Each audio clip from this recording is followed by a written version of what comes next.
The dormouse shook its head impatiently and said, without opening its eyes, Of course, just what I was going to say myself." "Have you guessed the riddle yet?" the Hatter said, turning to Alice again. "No, I give up," Alice replied. "What's the answer?" "I haven't the slightest," said the Hatter. "Nor I," said the March Hare.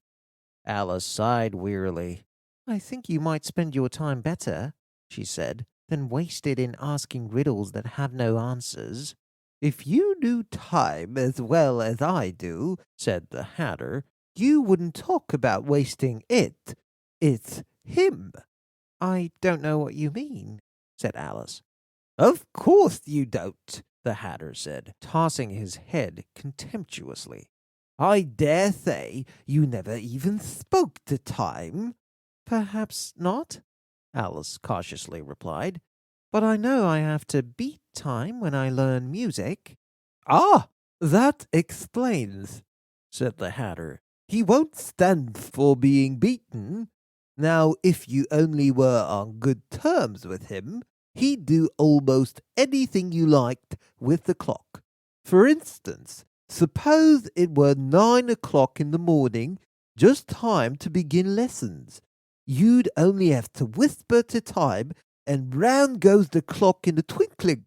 1:30, time for dinner." "I only wish it was," the March Hare said to itself in a whisper. "That would be grand, certainly," said Alice thoughtfully. "But then I wouldn't be hungry for it, you know." "Not at first, perhaps," said the Hatter.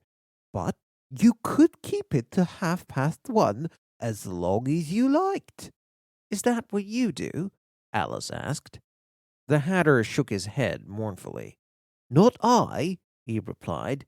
"We had a fight last March, just before he went mad, you know," pointing with his teaspoon at the March Hare. "It was at the great concert given by the Queen of Hearts, and I had to sing, 'Twinkle, twinkle, little bat, how I wonder what you're at.' You know the song, perhaps?"